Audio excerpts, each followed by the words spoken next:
Hello and welcome back. I appreciate your joining me here today. We're going to have a brief and a very frank, and I hope poignant discussion about how to let go of all anxiety, all of it, stress, anxiety. Yes. Wouldn't that be nice? Yes, it will be nice. hmm And the answer, as we see so often here with A Course in Miracles, is much simpler than we think. And as we've seen here recently in this video series, we're the ones that complicate everything. We're the ones that make reality so multifaceted and complex that it is just completely fragmented, and it appears parsed out, spread out, and impossible to discern, much less to experience for ourselves, because we've complicated it so damn much. I know. And we have. We have. In fact, spirituality and these ideas are quite simple, but what's going on is we refuse to accept that simplicity. We refuse to allow truth to be just as it is, disarmingly simple. We freak out at that, and here we appear to be, lost, wandering, dazed and confused, stressed out and anxious. Yeah. 21st century life, right? Well, actually, it's been the human condition as long as we've appeared to be humans. We've been afraid. Afraid of who we really are, afraid of love, which can sound incredibly bizarre in the abstract, can't it? Why would we be afraid of ourselves? Well, if you're thinking that it doesn't make sense, well, it doesn't. It makes no sense at all. Yet here we appear to find ourselves. So, how can we then let go of all of anxiety? Share the Holy Spirit. Share the Holy Spirit. Relinquish all attack, all of it. That's where our safety lies, is in the complete relinquishment of attack.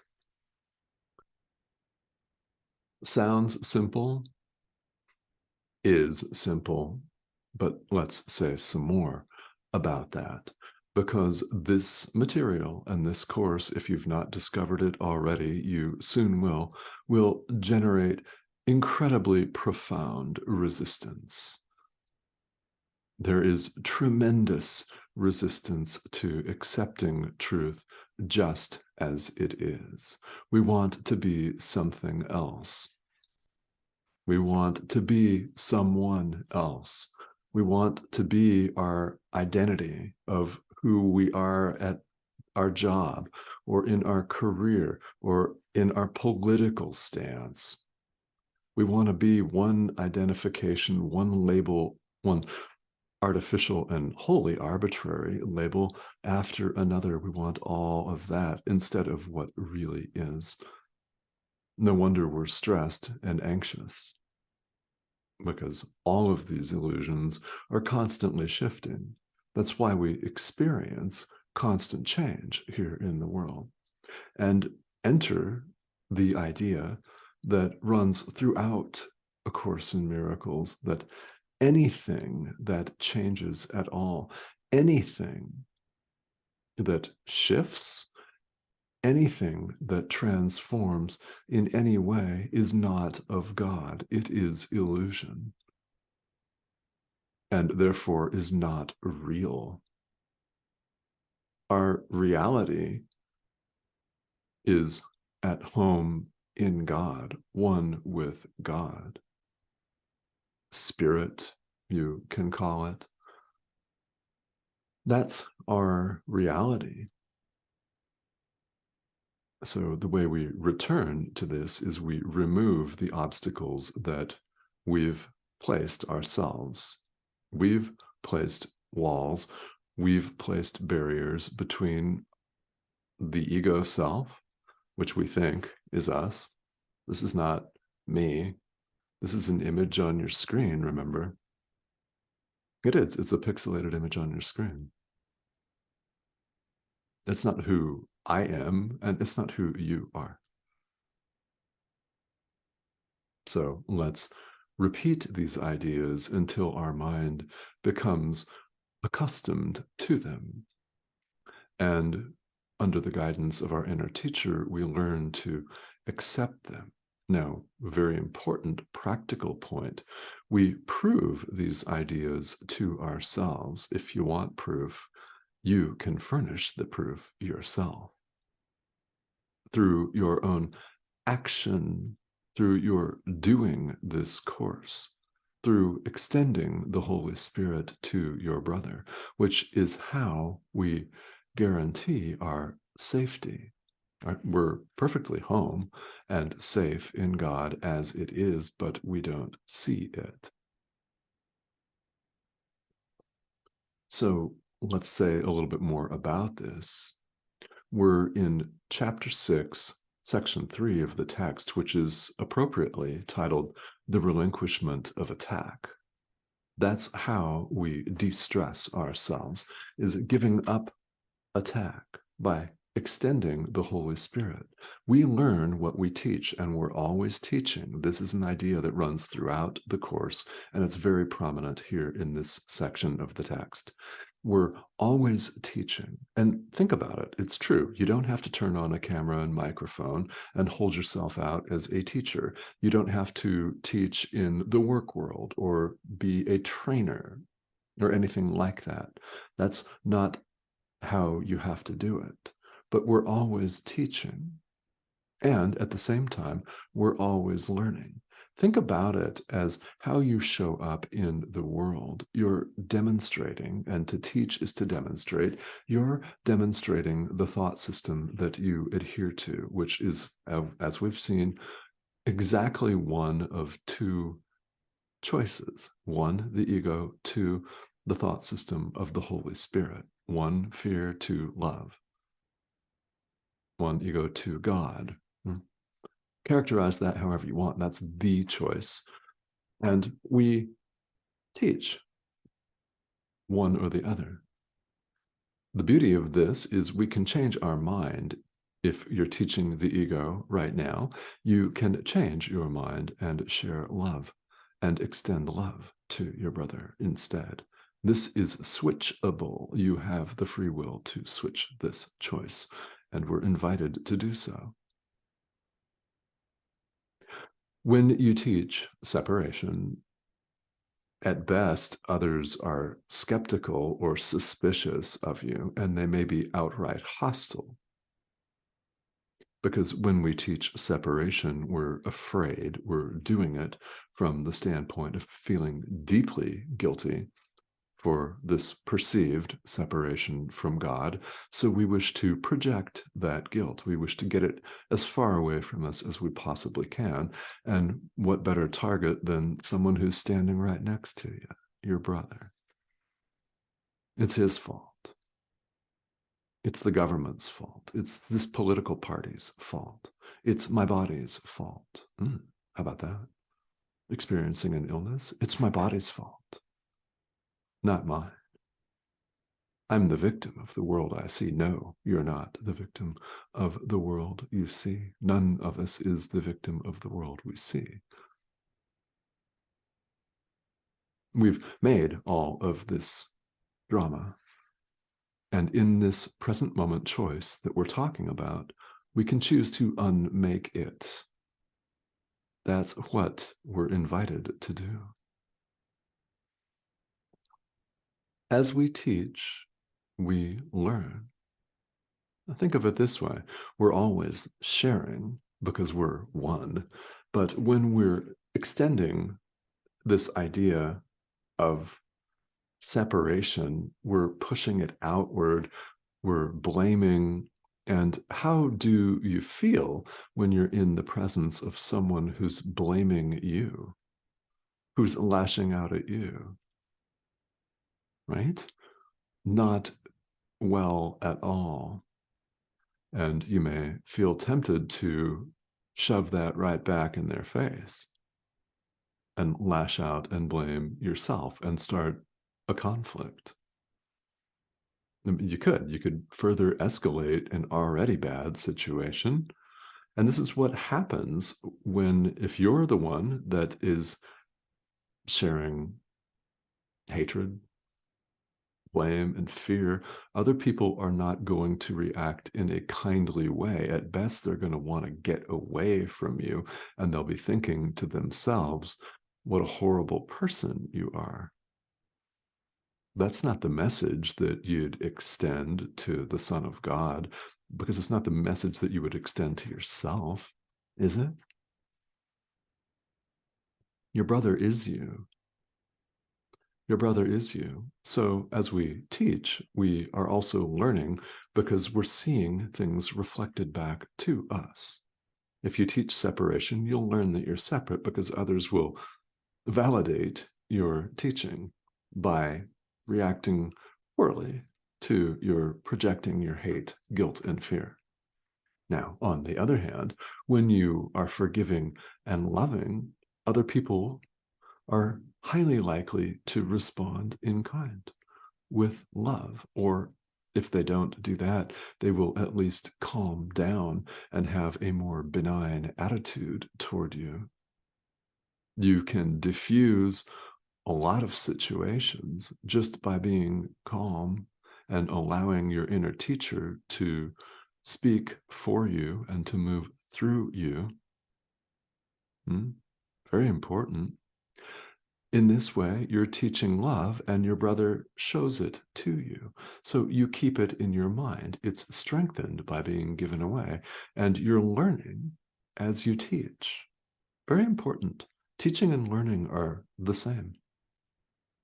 So if we would learn that we're at peace, at home, in God, one with God, we would share this idea with our brother. Very important.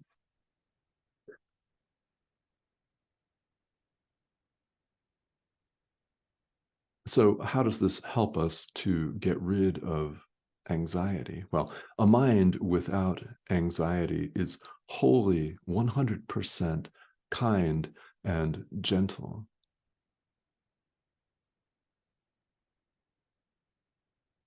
We appear to be on a journey. That's what we call it, isn't it? A spiritual journey, a walk, a trajectory, maybe a path. There appears to be a place that we're going to, or a goal. And in reality, that's not the case. We are perfectly at peace already.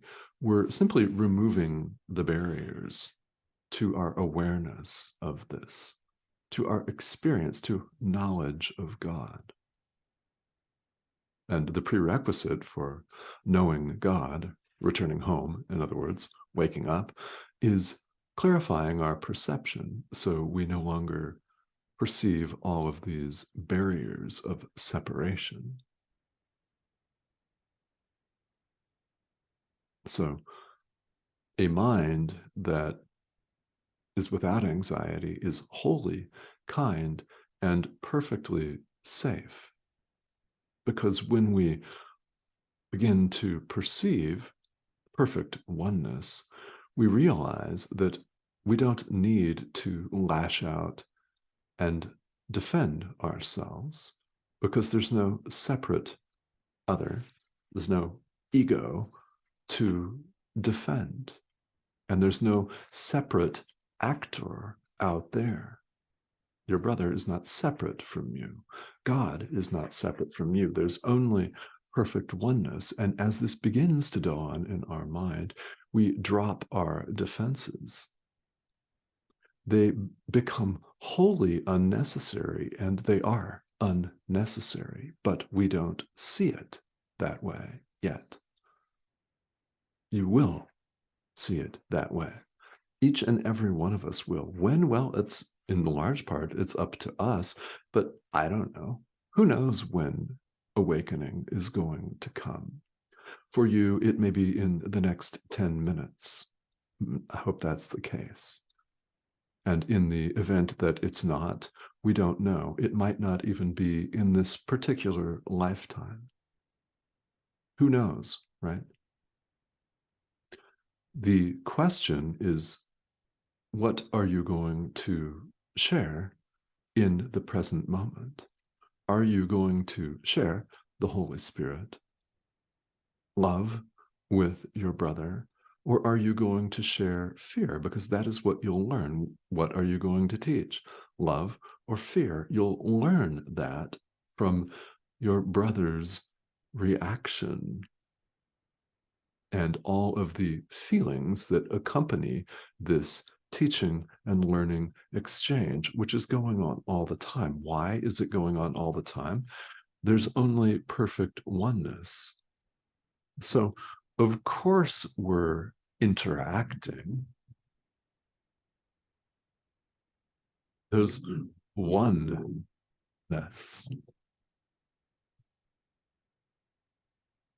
So the idea of this is very, very profound, because when we learn to see things as they are, then the peace and the protection of God dawns on us. We've dropped our defenses and we realize that, in fact, we cannot be attacked. We're invulnerable.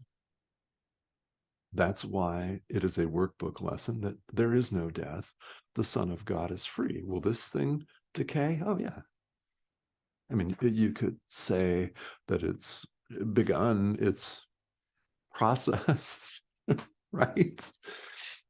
We have all of these aches and pains, and we get gray hairs, and as the body ages and ages, it begins to lose its umph, doesn't it? It begins to lose its vigor and strength, and may that be a long time out in the future for you, but perhaps you've been experiencing this decay and decline, inevitable, right? Perhaps you've been experiencing this, and you may have a chronic illness, or you may have dealt with a chronic illness or severe crippling injury in the past. You may have gotten T-boned in an automobile accident and woken up in the hospital and had to learn to walk again. From personal experience, I can say that, well, that's sometimes a part of this life. Right? Who knows, right? We experience all of these things, yet it's not who we truly are. And we know that. We deep down know that you are only love. God is love. You are love. If you're one with your creator and you've never left your source, ideas leave not their source, a thought remains in the mind of the thinker. If you are the thought of God, you're right where you've always been, one with God. That's our reality. Love. God, love. And we don't mean romantic love between exactly two people as it exists in a lot of cases here in the world. We mean love in general, abstract, total, all-encompassing, all that there really is. So let's teach only this. That is what we are. Remember, this is the message of the crucifixion that we've seen here. This is the message that Jesus gives us. Teach only love, for that is what you are. Share only the Holy Spirit. Share only love with your brother. And this, if you do it, when you do it, will cause all of this stress and worry and fear and anxiety to drop away. You don't have to bludgeon it. You do not have to kick it in the face. That makes it real. It makes it a thing, an enemy. Nah. Simply extend the Holy Spirit to your brother. Extend love. Teach only love, for that is what you are. You know who you are. Teach only that. Share only that. And the ego, this little blip, mistake that never actually happened, will drop away in your experience.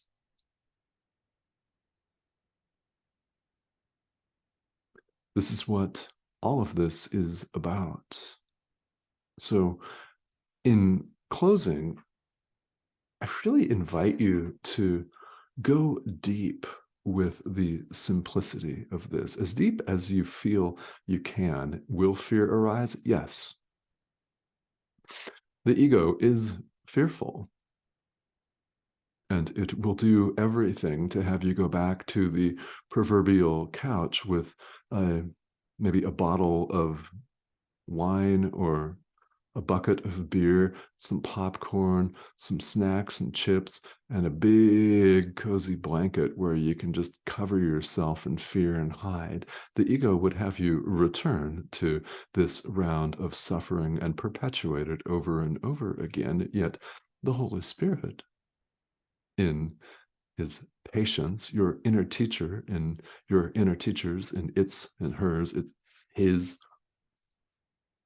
its patience, your inner teacher that's constantly speaking to you is patient and can afford to wait out the ego's rants and shrieks and calls for you to return to the couch and hit the bong and run and hide, which you can choose, of course, to do. And the Holy Spirit does not force you. The Holy Spirit is the voice for God. Your inner teacher is the voice for God. That's part of your mind that speaks truly. We're invited to listen to that part of our mind that speaks truly. And when you feel fear or doubt, or you want to lash out and blame, remember your inner teacher and ask for guidance, ask for support. And if that doesn't occur to you, forgive. Everything that disturbs us, that causes us anxiety or fear, is an opportunity to truly forgive. So let's do that. We do this with our inner teacher, under our inner teacher's guidance. So this guidance is very, very important. We share our inner teacher. We share the Holy Spirit with our brother. This is how we end up with all anxiety gone, as though it never existed in the first place. And you want to know what? It didn't. It didn't. All right. So thank you very much for tuning in and for your dedication and commitment to practice. It's worth repeating that that is, in fact, the highest form of offering that you could give anyone, anywhere, anytime. Your dedication and commitment to sharing the Holy Spirit with your brother. So I thank you very much for that. If you have a mind to leave comments or questions here, I certainly invite them. They're more than welcome. And the subscription button is here. That's the red arrow. If you haven't subscribed yet, please go ahead and click that and join us here. These videos appear several times a week, and we're in chapter 6 of the text of A Course in Miracles. So if you're wondering how many of these videos will appear, I don't know. A lot. There are 31 chapters of this text, and then there will always be plenty more to discuss. So thank you for joining me, and have a great day, guys.